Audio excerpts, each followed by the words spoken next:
Questi siete te e la tua dolce metà, o te e il tuo amico sbaramica. Perché? Perché non vi siete ben informati prima di partire per Malta. Dai, fate pace, vi aiutiamo noi. Abbiamo preparato un video tutto dedicato a Malta, che abbiamo esplorato in lungo e in largo, in auto, a piedi, in auto, su barche, in auto, con traghetti, e possiamo dirvi per certo che non è tutto oro quello che luccica, e che quello che vi mostrano sui social può non essere l'intera verità. Quindi Malta offre... C'è la sorpresina? Scopriamolo! Dopo essere atterrati abbiamo recuperato l'auto a noleggio e ci siamo diretti verso il nostro hotel, situato a Cavrat. Ragazzi, vi avvertiamo, ciccheremo tutte le pronunce in questo video, sappiatelo. Siamo sopravvissuti a questa guida. Mi devo riprendere. Dicevo, a Cavrat, nella baia di San Paolo, a nord-est di Malta. E dopo aver fatto un giretto nei dintorni ed essere incappati nei festeggiamenti per non abbiamo capito cosa, vista la stanchezza che avanzava, abbiamo preso la via del ritorno. Pure la festa dell'anno ti sei beccata, ma cosa vuoi di più? Dell'anno? Dell'anno? Alice, ma... Hai detto dell'anno? Ma stai scherzando? Dopo questo andiamo a dormire che è meglio. Iniziamo la nostra visita della Valletta da Freedom Square e dal bellissimo Parlamento, opera di Renzo Piano, completamente costruita in pietra calcarea proveniente da Gozo. Accanto al Parlamento vediamo il Teatro della Valletta, anche questo è stato restaurato da Renzo Piano, sulle rovine del vecchio Teatro dell'Opera che è stato completamente raso al suolo durante la Seconda Guerra Mondiale.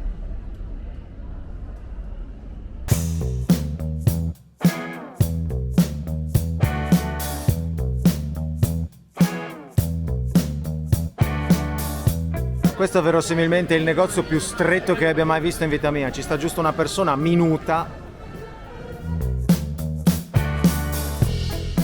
Siamo al Palazzo dei Cavalieri della Penisola Iberica, che oggi è la residenza del primo ministro maltese. Proseguendo il tour della finora non entusiasmante Valletta, abbiamo dato uno sguardo al Palazzo del Gran Maestro, ovvero il luogo dove si trovano gli uffici del Gran Maestro dell'Ordine dei Cavalieri di Malta. Abbiamo proseguito verso il Forte Sant'Elmo, ci siamo mangiati un paninetto al volo nei Lower Gardens, paninetto gentilmente quasi offerto dal nostro hotel, e infine ci siamo incamminati verso la Vittoriosa, o meglio, Vittoriosa senza l'articolo, che è là. Ora saltiamo su una barchetta che fa la spola e andiamo. Andiamo? Andiamo.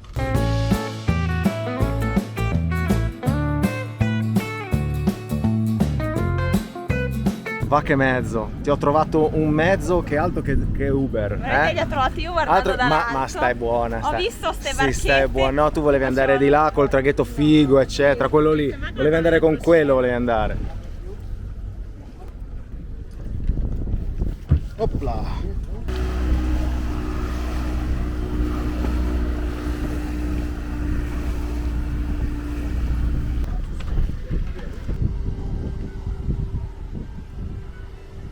Cosa dirvi di questa cittadina? Vediamo.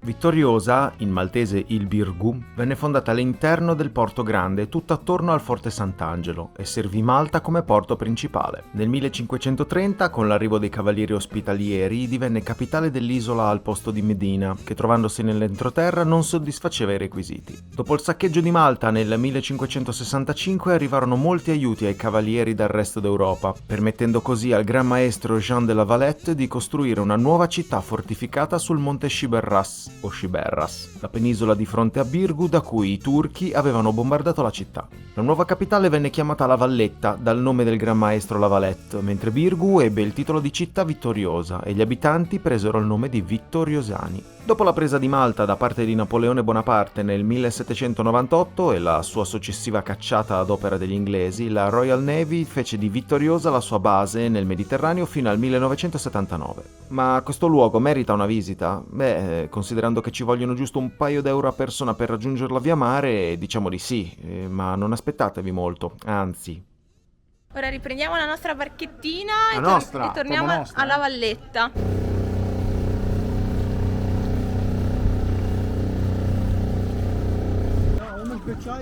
Opla!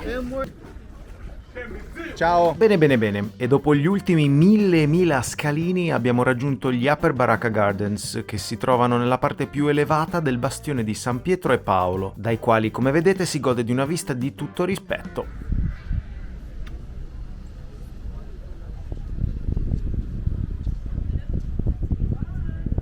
Quindi, vista l'ora, abbiamo salutato la valletta e abbiamo fatto rientro al nostro hotel. La verità è che se avessimo ritardato avremmo rischiato di dover saltare la cena. E io, amici belli, col cacchio che salto la cena. Amici, buongiorno, quelli siamo noi, non so se si vede. Vero Cicce? Sì, siamo noi. Tieni Sulla qua. Peugeot 208. Siamo in mezzo al traffico, ma siamo a 6 minuti da Silema. Traffico ragazzi, cioè domenica, ora di pranzo e c'è il Delirio. mondo. Siamo fermi da 10 minuti praticamente, una cosa incredibile. Parcheggio trovato? Si va? Mamma mia Alice, che entusiasmo! Silema, che si affaccia praticamente sulla costa della Valletta, non è che abbia molto da offrire.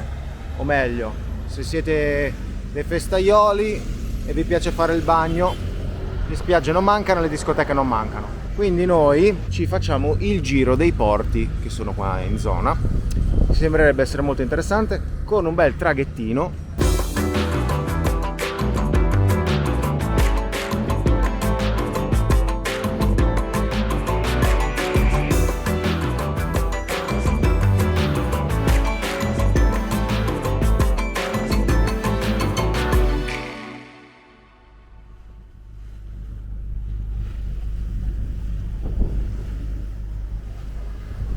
Direi che abbiamo trovato un ottimo posticino per buttarsi, fare un bagnetto. E invece no, niente bagno, perché scendendo in spiaggia ci siamo resi conto che la spazzatura che già si può ammirare per le strade e sui marciapiedi è presente in abbondanza anche in spiaggia e in mare. Quindi niente bagno, grazie. Finora l'isola di Malta non ha mostrato il suo lato migliore. L'abbiamo trovata trasandata, c'è tanta sporcizia, tanta polvere, tanta confusione e come se non bastasse i collegamenti tramite mezzi pubblici sono imbarazzanti e quindi si è pressappoco obbligati a muoversi in auto, anche per spostarsi un minimo in giro per l'isola, e questo ci porta ad apprezzare il meraviglioso folle traffico che fa dare di matto in primis i maltesi stessi. Ma ora proseguiamo, un nuovo giorno ci attende.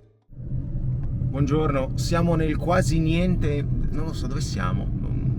Stiamo andando a Medina e Rabat. Abbiamo sbagliato strada, di la verità. Esatto. A Medina e Rabat, nel centro di Malta, si respira la vera e antica atmosfera araba dell'isola. Ai tempi dei Romani e dei Bizantini l'antica capitale si chiamava Melita e successivamente durante la dominazione araba la città fu divisa. La parte più piccola, Medina, fu trasformata in una fortezza, mentre l'attigua Rabat divenne il sobborgo più grande ed animato. Uno degli esempi di antica città fortificata più rappresentativi d'Europa, Medina accoglie il visitatore con una trionfale porta d'accesso in stile barocco datata 1724. Molto piccola e monocromatica, tutti gli edifici infatti sono costruiti con la tipica pietra calcarea locale color ocra, Medina è costituita da un dedalo di vicoletti su cui si affacciano antichi palazzi storici e nobiliari, chiese e balconcini. Apprezzata per la sua combinazione di architettura medievale, barocco e siculo-normanna, Medina in passato veniva chiamata città notabile, in quanto un tempo vi abitavano le famiglie nobili di Malta, alcune discendenti dai Normanni e altre dai grandi feudatari siciliani spagnoli che vi vennero a vivere dal XII secolo. Quanto l'abbiamo pagato questo succo di fico d'India? 4,95 €. Già, però la tipa ha detto, però è buono, è puro! Fallo anche cattivo, vacca boy. Sai cosa? I prezzi non sono esposti, quindi fanno quello che vogliono ai turisti. Esatto. Buonissimo. Sei sicuro? Ti giuro, una delle cose più buone che abbiamo mai bevuto in vita mia. Una volta usciti dalle mura di Medina, proprio al di là della strada, si entra a Rabat, che rispetto alla prima ha più l'aria di essere una cittadina, cioè più rumorosa e trafficata, con auto, negozi, insomma, più viva e vissuta. Questa città testimonia le origini della cristianità maltese. La leggenda narra infatti che San Paolo abbia vissuto qui nel 60 d.C. dopo essere naufragato in prossimità delle isole. Nel Medioevo, quando la nobiltà trovò riparo nell'attigua Medina, gli ordini religiosi costruirono i loro monasteri vicino alle antiche catacombe che gli ebrei e i primi cristiani scavarono come tombe di famiglia qui a Rabat. In particolare la città va fiera della grotta di San Paolo e delle grandi catacombe che si trovano proprio sotto la chiesa a lui dedicata.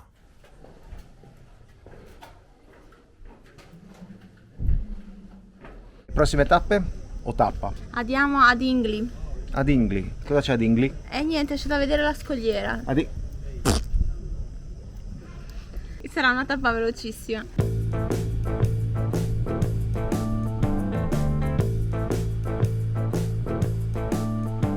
Dingley, com'è Dingley? Noi l'abbiamo trovata così, silenziosa, vuota, più morta che viva, ma siamo qui per la scogliera, dai!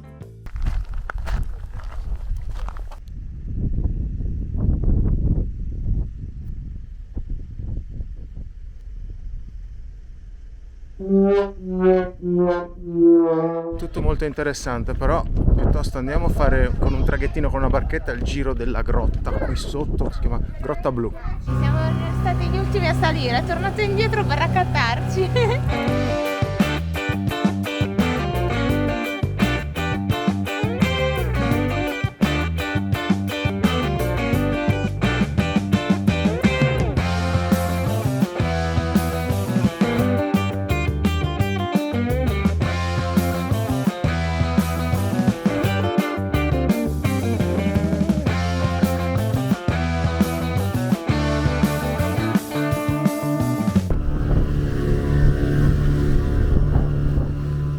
Salutiamo la nostra bagnarola, vero? Bagnarola però 10 euro a testa. Carissimi. No, allora ragazzi, i musei, le cattedrali, una banalissima escursione di 10 minuti neanche alla grotta. Carissimi. Quindi ora c'è solo una cosa da fare.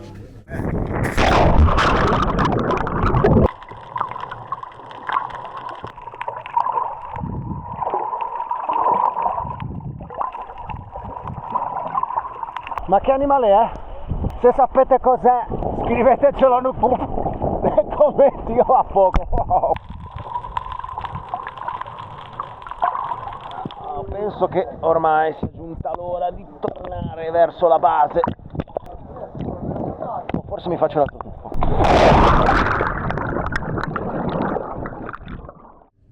Buongiorno, altro giro, altra corsa, destinazione, non mi ricordo il nome dei posti che andremo a visitare perché hanno anche un nome a dir poco impronunciabile.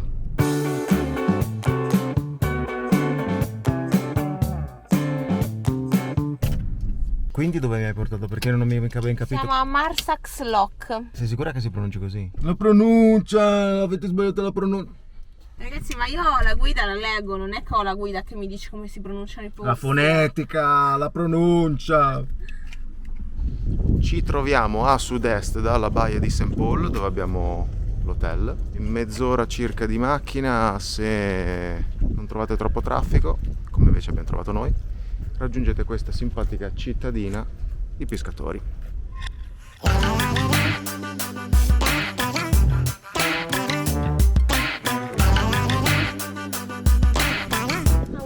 Dalla guida. Cosa voglio sapere? Tutto, dimmi tutto. Per esempio, per cosa è famoso questo posto? Per i pescatori. Perché sono belli? Diciamo che se tu in qualsiasi dépliant che riguardi Malta c'è la foto di questo paese perché è uno dei paesi più autentici, non ci sono palazzoni, non ci sono mega alberghi. È un tipico paese di pescatori, quindi ci sono tutte le barche dei pescatori che sono sul lungomolo.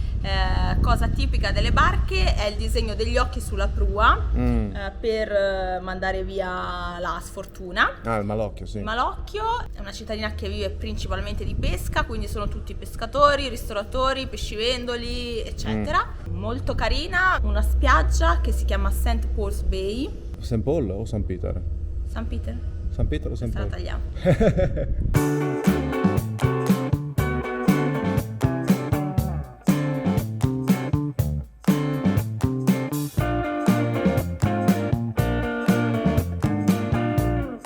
Va detto che è molto turistico, chiaramente. Sì, però è graziosa, Molto turistico, molto grazioso. C'è pieno di società qui che con 5-10 euro ti fanno fare le tratte turistiche per farti vedere un po' la baia, le baie.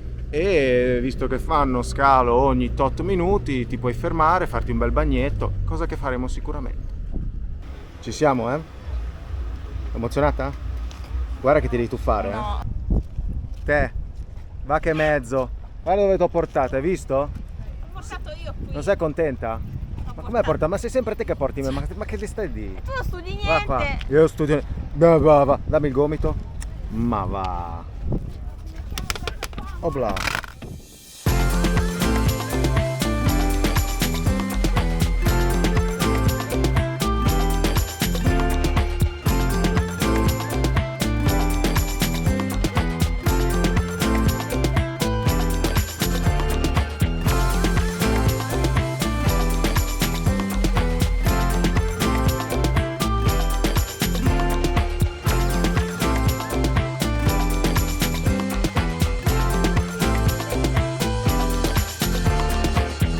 siamo spostati su quest'altra spiaggia perché di là c'era pieno di ragazzini che facevano un casino infernale, fumavano e l'acqua era sporca, quindi direi che è meglio di qua. Eccoci.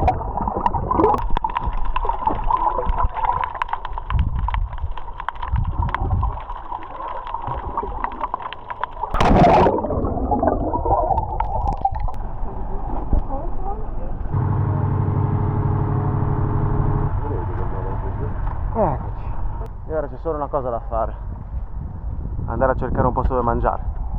Esatto, quindi dopo esserci spostati di appena 5 km da Marsax Lock, A Malta, anche se le strade più assurde e strette non sono mai a senso unico, siamo arrivati a Marsascala, o Marsascala, ovvero un altro simpatico paesino sul mare, e dopo una breve ricognizione ci siamo finalmente concessi l'unica cenetta della settimana non consumata in hotel. Ci è piaciuta? Sì. Abbiamo pagato troppo? Sì. Eravamo stanchi? Sì. Siamo andati subito dritti a dormire? Certamente. Buongiorno dalla trafficatissima... come si chiama questo posto? non lo so. Direzione Comino.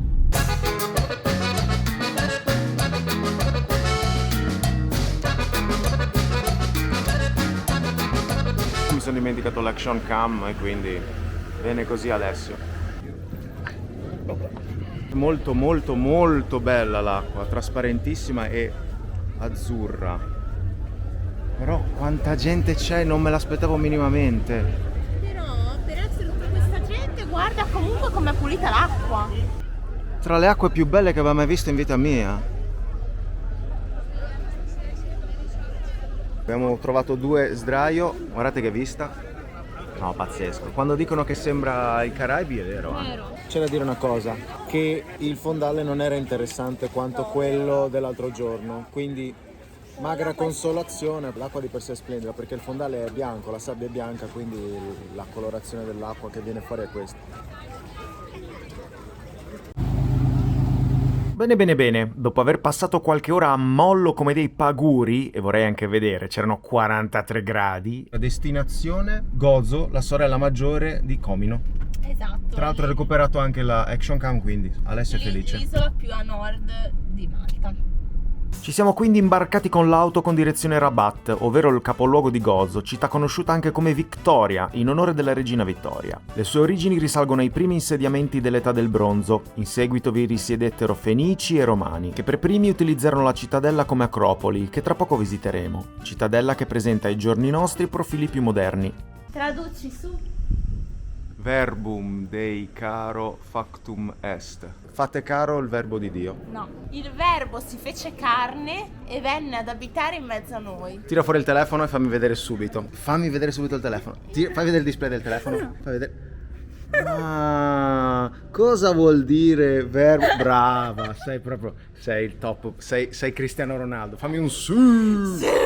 Ecco, brava. Come accennato, la città in origine si chiamava Rabato del Castello, distinguendosi in questo modo dall'omonima Rabato della Notabile sull'isola di Malta, ma nel 1886 fu rinominata Victoria in onore del giubileo d'oro della regina Vittoria del Regno Unito, quando l'isola era una colonia britannica. La parola Rabat significa sobborgo e ciò spiega anche l'origine del paese. Come l'altra Rabat, vicino Medina, anche questa Rabat si è sviluppata come sobborgo della sua cittadella. Victoria non è grande, conta circa 7.000 abitanti ed è famoso appunto per la cittadella ed il grazioso centro storico. Se passaste di qui non dovete perdervi la Basilica di San Giorgio, la trovata nel cuore del centro storico, a pochi passi da Piazza dell'Indipendenza. Realizzata tra il 1672 e il 1678 sui resti di un'antica chiesa parrocchiale, qui un tempo sorgeva un tempio pagano. L'interno di questa bella basilica, come possiamo apprezzare, è in stile barocco, con chiare influenze dalla vicina Sicilia. Riccamente decorato, vediamo rivestimenti in marmo e in stucco dorato.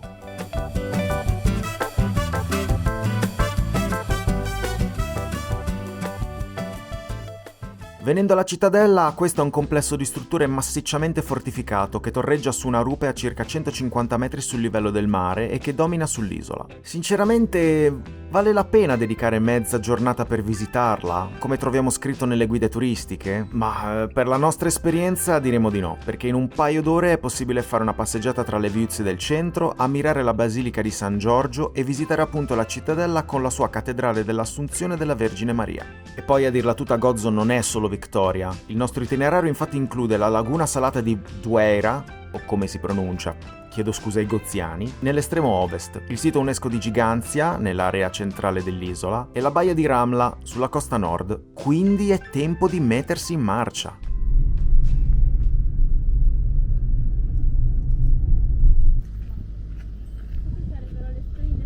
Queste sarebbero le splendide formazioni che io non sono un geologo, magari un geologo le trova eccezionali, ma il lago è bruttarello, che poi lago non è. Questo è un po' deludente, vero? Facciamo che andiamo a vedere il sito UNESCO e poi ci facciamo un super bagnetto nella spiaggia super bella. Esatto. Giganzia, in maltese Gigantia, originariamente in lingua italiana anche Torre dei Giganti, è un complesso di 2 strutture megalitiche riconosciuto patrimonio dell'umanità dall'UNESCO nel 1980. In questo sito troviamo 2 templi datati circa 3600-3200 a.C. e che risultano essere le più antiche strutture del genere al mondo. Per costruirlo vennero utilizzati monoliti e una specie di muratura a secco. Le pietre vennero strofinate con la sabbia in modo che i blocchi aderissero meglio. La muratura era costituita da 2 muri con un intercapedine riempito di pietrisco e le aperture erano ben studiate in modo da dare degli effetti luminosi, colpendo in date e orari precisi la parte più sacra del luogo.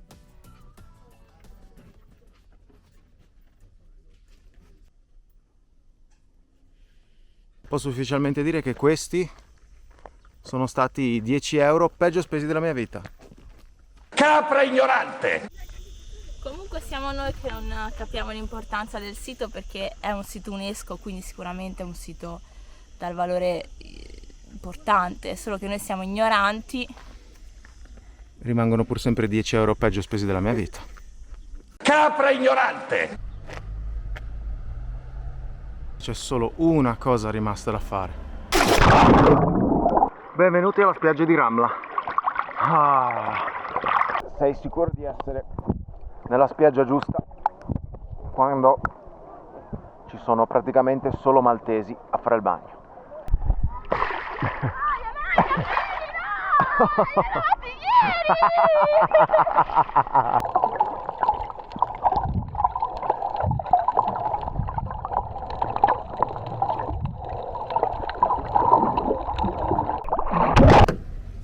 Rieccoci al nostro mezzo.